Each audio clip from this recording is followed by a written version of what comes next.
Sedikit demi sedikit terbukti, Ragnar Oratmangun dan timing pemecatan Shin Tae-yong.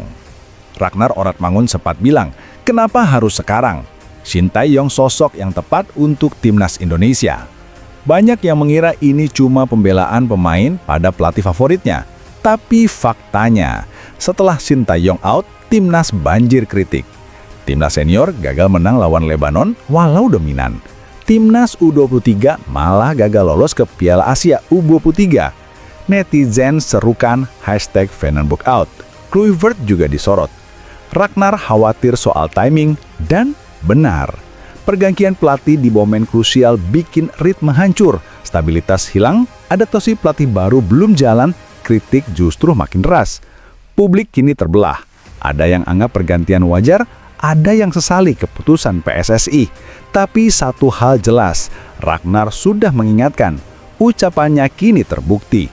Ragnar Oratmangun sudah bilang sejak awal, kini kita melihat sendiri akibatnya.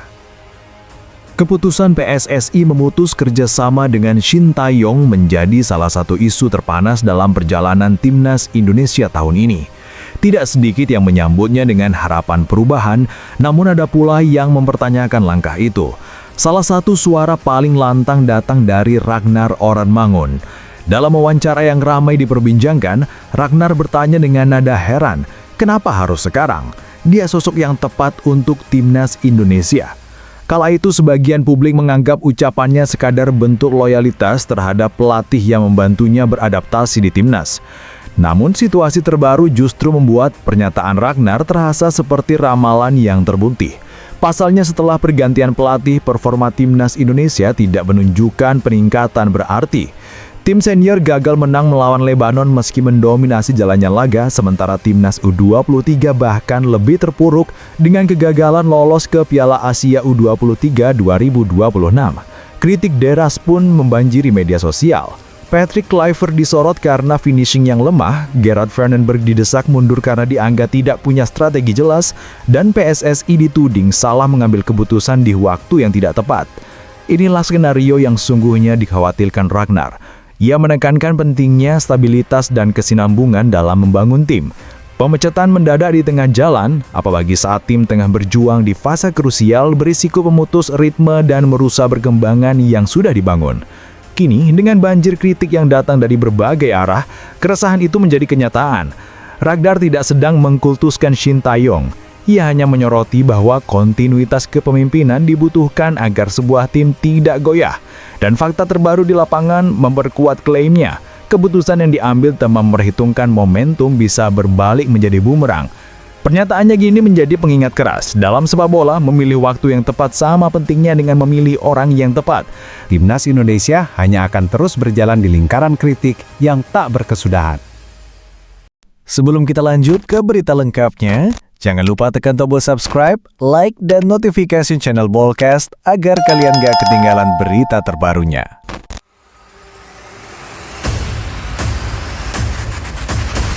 Oleh Romeni dan putaran 4 kualifikasi Piala Dunia 2026. Breaking, Oleh Romeni kabarnya sudah hubungi Patrick Kluivert. Pesannya jelas, saya siap main di putaran 4 kualifikasi Piala Dunia 2026. Problemnya, Ole masih dalam tahap pemulihan cedera, kondisinya belum 100% fit.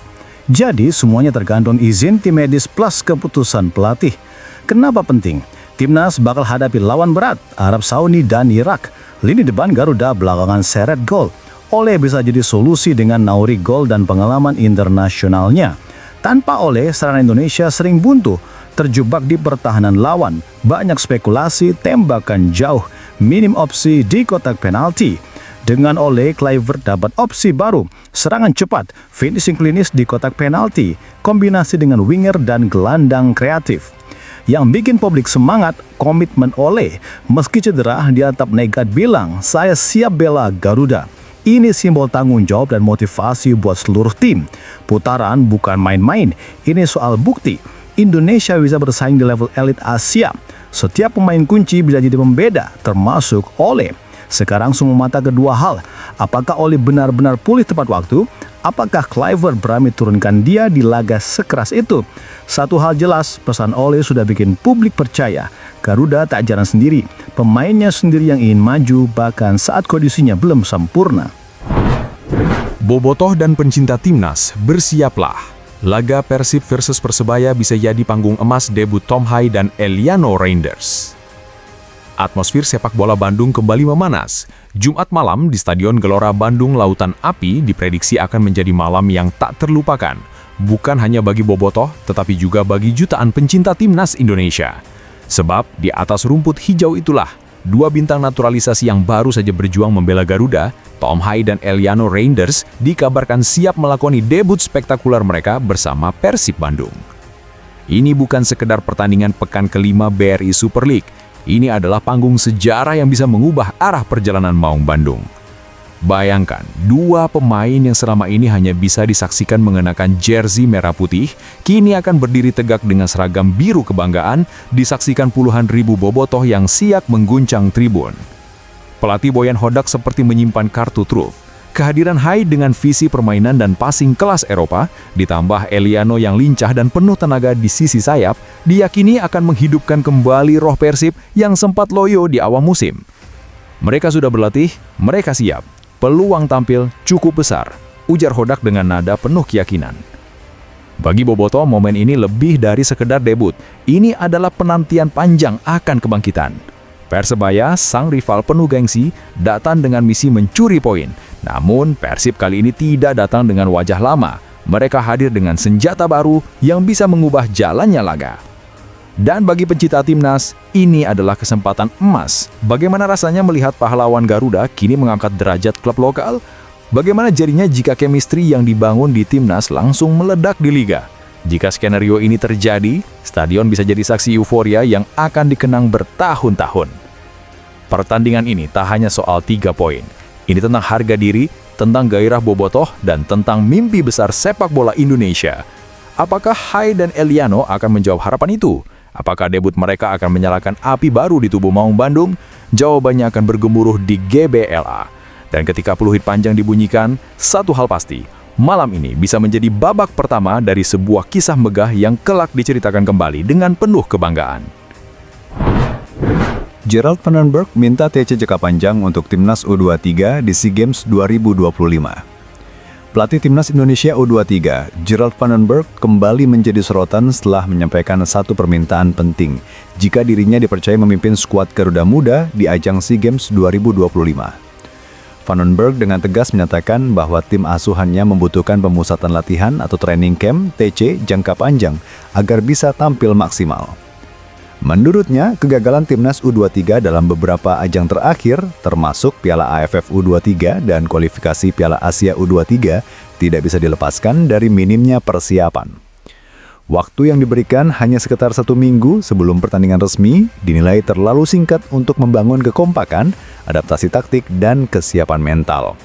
Van den Berg menekankan bahwa sebuah tim muda yang dituntut bersaing di level tinggi membutuhkan waktu bersama lebih lama, bukan sekedar beberapa sesi latihan singkat.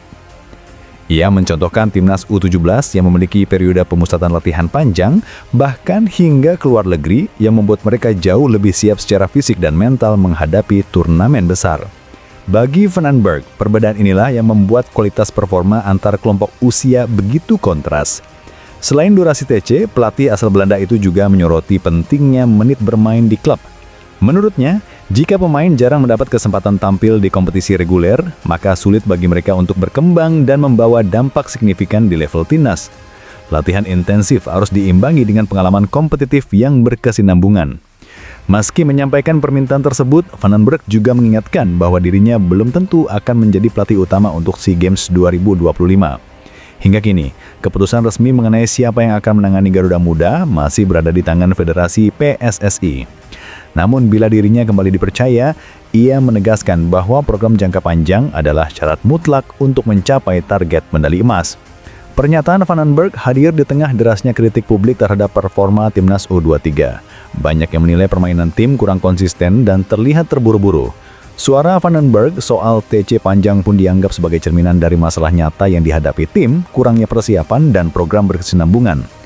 Harapan pun kini kembali bergantung pada keputusan federasi. Apakah permintaan Vandenberg akan dipenuhi sehingga timnas U23 mengikuti persiapan ideal menuju SEA Games 2025? Ataukah sejarah singkatnya masa persiapan akan kembali terulang? Satu hal jelas, jika ingin bersaing di Asia Tenggara, Garuda Muda tidak bisa lagi hanya mengandalkan bakat pemain, tapi juga butuh fondasi persiapan matang yang terencana dengan baik. Nama striker timnas Irak, Ayman Hussein, kembali jadi bahan perbincangan hangat setelah sebuah potongan video dirinya beredar luas di media sosial.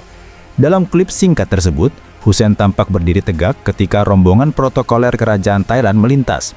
Di saat orang-orang di sekelilingnya terlihat memberi hormat atau memungkuk, sang penyemang justru tetap berdiri tanpa gerakan tambahan. Narasi yang menyertai video itu menyebut bahwa Hussein menolak membungkuk karena berprinsip hanya tunduk kepada Allah. Momen tersebut seketika memicu gelombang reaksi. Di kalangan pendukungnya, aksi Hussein dipuji sebagai simbol keteguhan iman dan keberanian untuk tetap konsisten dengan keyakinan pribadi meskipun berada dalam tekanan situasi formal. Banyak komentar yang mengangkatnya sebagai sosok teladan yang menegakkan prinsip agama di hadapan otoritas dunia. Namun di sisi lain, ada pula kritik yang muncul. Sebagian menilai sikap itu berpotensi dianggap tidak sopan terhadap budaya dan protokol resmi negara tuan rumah. Apalagi situasi melibatkan simbol kerajaan yang biasanya memiliki aturan ketat dalam tata krama penghormatan. Bagi kelompok ini, Hussein dianggap bermain di wilayah sensitif yang bisa menimbulkan kesalahpahaman diplomatik. Fenomena ini menjadi semakin viral karena Hussein bukanlah sosok asing dalam urusan kontroversi. Ia pernah mendapat sorotan internasional setelah selebrasinya di sebuah turnamen besar, memicu perdebatan dan bahkan berujung hukuman kartu merah. Dengan latar belakang tersebut, setiap tindakannya kini selalu mendapat perhatian ekstra, baik di lapangan maupun di luar lapangan. Meski demikian, hingga kini belum ada klarifikasi resmi baik dari Federasi Sepak Bola Irak maupun otoritas Thailand terkait apa yang sebenarnya terjadi dalam momen itu.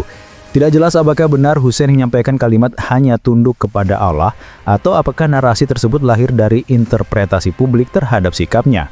Potongan video yang beredar pun relatif singkat tanpa memperlihatkan keseluruhan konteks acara. Apapun faktanya, satu hal pasti, kejadian ini sekali lagi menunjukkan bagaimana sepak bola seringkali melampaui batas lapangan hijau.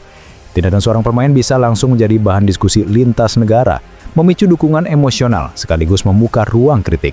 Bagi Hussein, tegaknya tubuh di depan petinggi kerajaan kini bukan sekedar sikap, melainkan simbol yang mengundang tafsir beragam, dari pujian penuh hormat hingga tuduhan tidak patuh pada adat tuan rumah.